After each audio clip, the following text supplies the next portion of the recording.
Well, my name is Teddy. We go way back. I mean, Way back. to the first day of middle school, so we're probably like 11 years old or something. Oh yeah, I remember it was you. You were still friends with Justin at the time. Justin. Everybody else, but And then Javon. Javon, you're still friends with Javon and everybody. That's crazy. No, we had the group. I think I look back because I'm like, oh, middle school, like I was a weird film kid and all my arts friends. But then I look back, I'm like, no, we were pretty cool. Like we had a good group of people. Like we were always just doing stuff. It's kind of crazy to go back that far in time, and I'm like, I was literally behind the camera. I was making you act and stuff. Dude, I was there. I was like, yeah, yo, I knew Teddy knew what was up from day one. Like, this was the most talented friend of mine right here. I was like, dude, this guy knows what he's doing. I follow him. Like, life will be great. When did your, I guess, start for passion for film, like kind of start? I think it's one of those things where it's really hard for me to figure out exactly when it started, but I know that like I always wanted to tell stories because that's like what I was always doing since I was like a tiny child, incapable of any other thought. Yeah. So it's like, any toys that my parents got me, like the first thing I was doing was putting them together. My dad got this home video camera, and I would just steal it, and I would like make videos with the toys.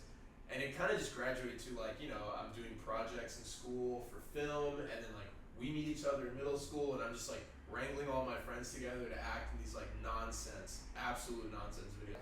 At the same time, like you've always been surrounded by film, from Milliken to then Loxa to then USC. Do you feel like if it wasn't for that, you wouldn't be where you're at right now, or do you feel like maybe if I'd skipped Milliken and then ran or whatever, just straight USC or something, or well? I mean, I think, it's definitely a privilege to like, if you live in LA, or now there's some other cities that kind of have this, but it's like if you live in a place where being in film is like accepted as a career, that is a huge privilege for people that want to be artists. And honestly, it doesn't even matter if it's film or anything else. Like if you want to be an artist, living in LA, New York, and I'm sure Atlanta's starting to become the same way. Seoul, like you're just like if there are people around you in your area who do this thing, you don't have, because I think when you're young, you can have this feeling that creeps up on you, like I have to get serious now.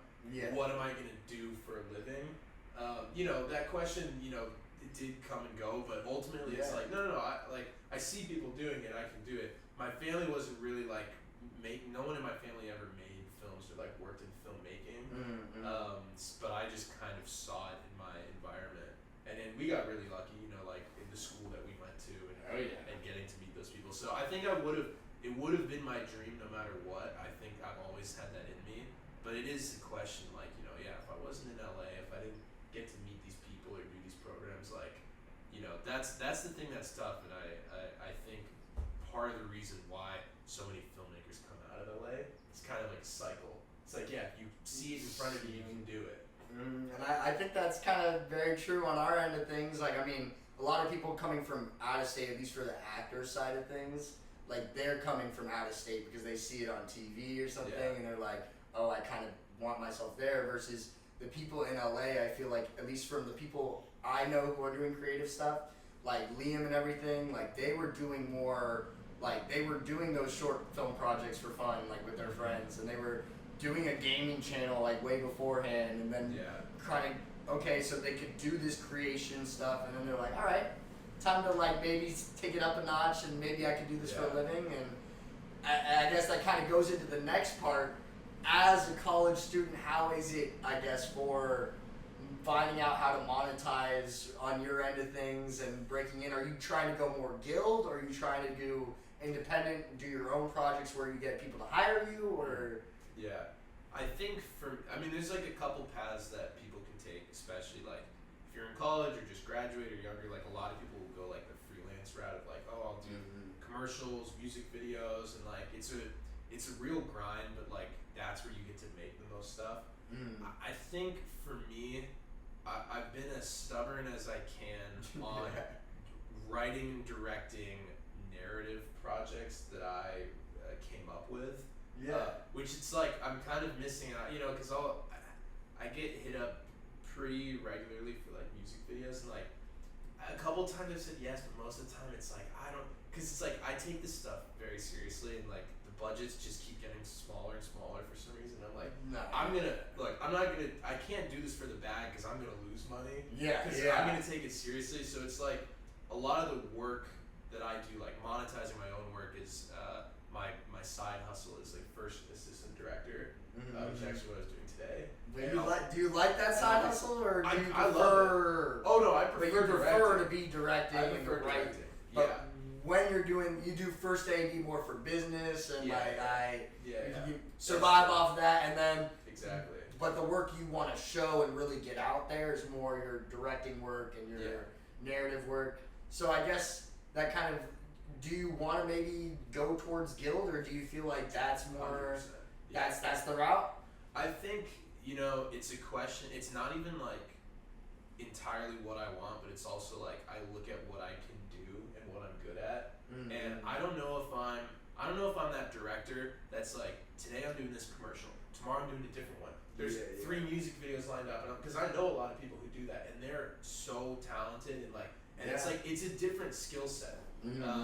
I think for me, it's like I get really invested in like writing and scripts, or even if it's not stuff I wrote, it's like really into like story beats and all that kind of classic like movie stuff. Yeah. So I'm like, I think I would just be much better as a director for movies, narrative, stuff like that. So that's like, and that unfortunately for me, that's the thing that's hardest to get to. But just like pushing in that direction as much as I can, which is like my directing work is mostly short film, narrative, but I still get plenty of exposure in like the working industry because I'm producing or ADing, sometimes directing if it like really feels like a good project.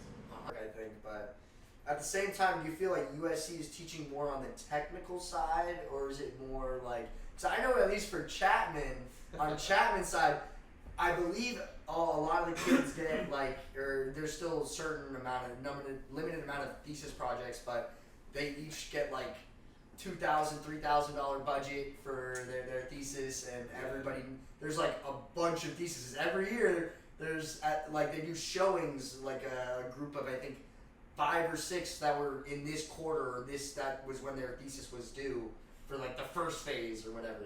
And I think it goes to like 8 phases or something like that. But does USC teach you more technical side, or like what do you feel like has been your main point about USC, if anything, if you want to? Well, I mean, USC, I think the strongest thing USC has is its own prestige. And I'm not even saying that to be like, smart. Like, it is real. It's like you're going into an industry where people care about that kind of stuff. Not everybody, but a lot of people do. But that doesn't translate to your classes or what you learn. And one of the things that, is different, I won't say it's better or worse, but what's different about USC, there is not a lot of hands-on technical work unless you go to these like specialized classes. But you think with a private school that costs as much as USC, you can take any class you want. That's not true. You cannot. You still gotta work your way in and show that you're worthy on that half. Or also just like it fills up. And, and then they give priority to seniors or something. And grad students, and so if you just go like through that main path if you go like main path of Chapman, you're gonna get all the technical stuff. You'll make your own thesis, whatever. USC, none of that is guaranteed. But in its place, it's like you have these really incredible classes about like producing, screenwriting, business, film theory. It's more of like a holistic, like liberal arts approach to film, which I think is really good for people who are going to become producers and executives. I think for me, it's like I wanted maybe more of the Chapman experience, but I think they're just different. I don't know if one's better or worse. It really is different. I think like you're learning. And film is one of those things that it's like anyone can learn about film. It's just what you put into it, of course, and like how committed you can be to working with friends and.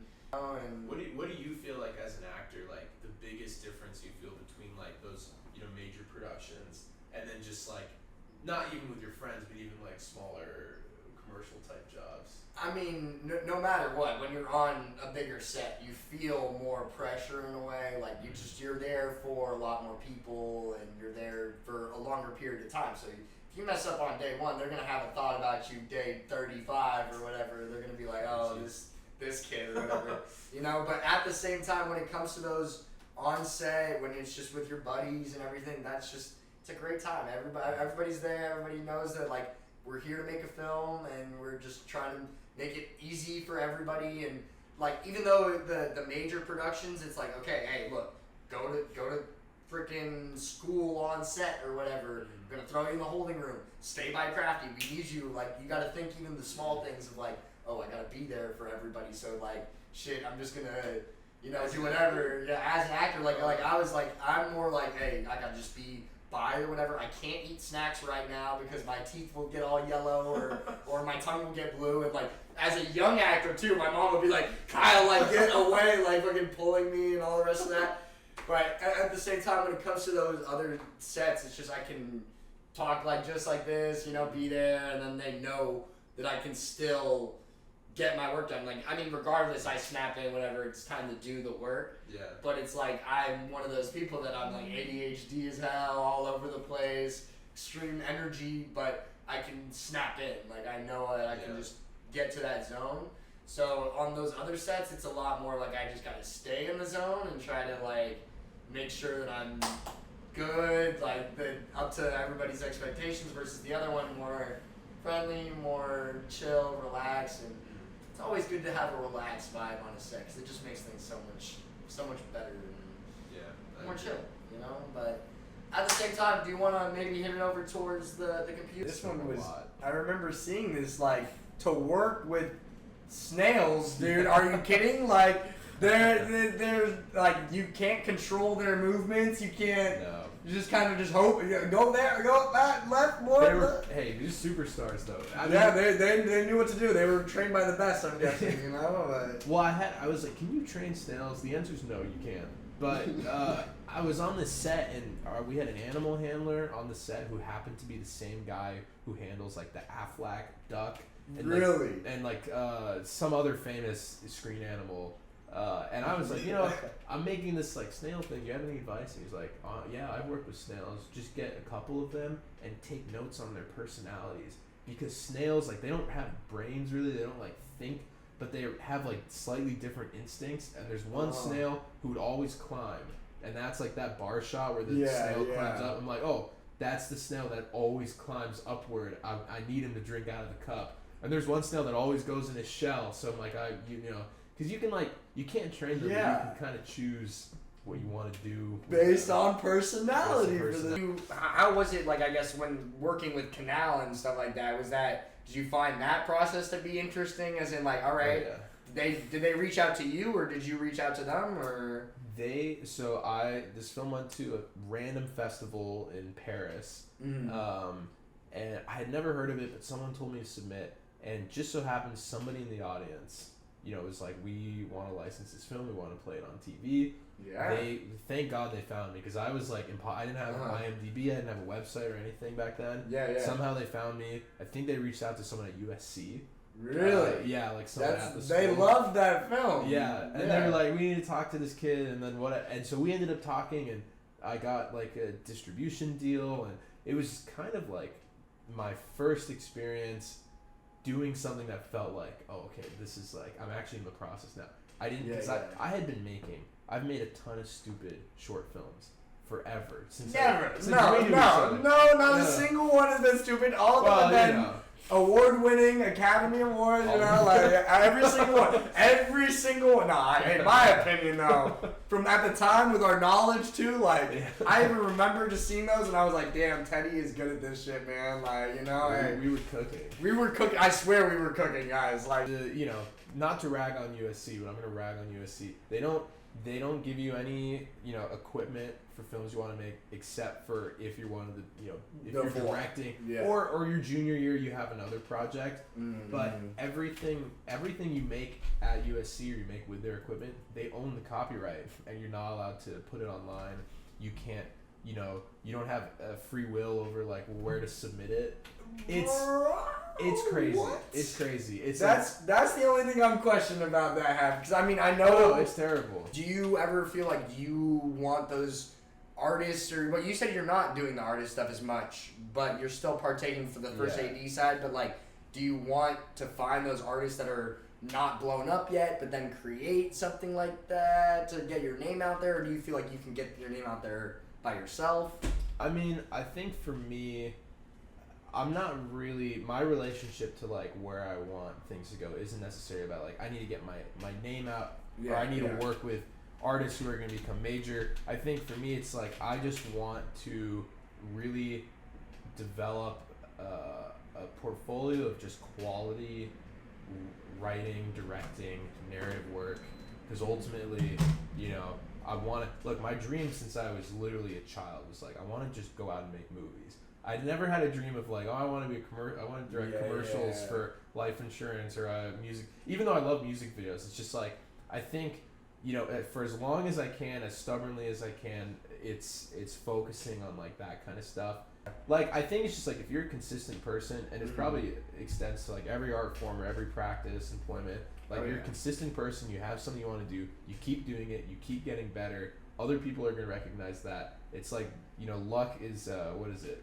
Experience meeting opportunity. Yeah, I don't know. You just gotta do the work at least to get, you know, just more eyes on your work, and then dude, those if they see this quality of work, bro, they should hire you in a heartbeat. Like that's all I'm saying. Like this stuff is amazing. I brought something for you actually. This reminds me. Let me grab it. I'm actually interested in this on this side of things, but wait, you said you needed water, right? Or do you already? I got water. Yeah. I'm gonna refill up this real quick and throw that at least in the You fridge. left the stream empty. Alright, well now it's just me. Sorry, I got a little distracted. Now it's just us guys. It's just us. This I think you'll get a kick out of this. Yeah. Because I was at Sundance recently, and I had some. Oh God! Without saying like I've been to like a couple of the studios lately. Like everyone was like, you have to have a business card, whatever. And I'm like, that's so boring. People just throw away business cards. So I made hundreds of these. This is my business card, and it's a flip book. It's a zine basically of like all my work. I guess. Hey, well, first off, while we were on the topic of film festivals, what is your favorite film festival of all time? Versus maybe, do you have a least favorite as well, or? Yeah, should I say? Well, okay, my favorite, I'm extremely biased, and you probably know what it is. There's this film festival in Seattle called Nifty. Yeah, we've been told this from day one. I've been supporting this festival. I went there the first time when I was 12 years old, so it's a film festival specifically for young filmmakers. So they, you know, it's really hard to find places like, if you're 12 years old making film, who cares? Like, who's gonna accept you? But this was like a random startup kind of festival. They had let our film in from Miss Bennett's class, and you know, now it's like, because I'm gonna be there next month, and this is gonna be my last. This is my last year. The last I'm year gonna you're be too eligible. old. Yeah. Ooh, this is go big or go home type year. And now they're like the biggest festival in the world for young filmmakers. They're huge. I went from being 12 years old and having this crappy random film in a random section to last year with Love Bugs was the first film of opening night, sold out theater, like you know, hundreds of people. We had like our after party was at the Modern Art Museum, and I mean it was like, it felt like such a full circle thing. That's a great festival. Sundance, I love Sundance. That's probably the most identifiable one, I think. Sundance, but I mean Sundance is kind of like insane because there's so much happening, and it's like, you know, because I was there, I had worked on a couple things that were there. I also had I was getting paid to be there, which was sick. You can find a way to make that happen. But you have all these films happening. It's like, you could be going there and watching movies. That's a very wholesome Sundance experience. Or you're there trying to sell your movie, which is just craziness. And there's all, you know, you have like executives there and distributors, and it's getting rarer nowadays, I think, for people to sell things at festivals, but it's still very real and like it happens there. Or you're there and like you're networking or you're partying, and there's like all these layers to it. And I was there for like a week, and I tried to do every single one of those things. Yeah, the network plus party plus just relax plus enjoy the movies plus. Yeah. Oh, there was no relaxing. Oh, there. No sleep. No need for sleep. Not at all. It was so much fun though, and that's like a great community, and it's just like really interesting people.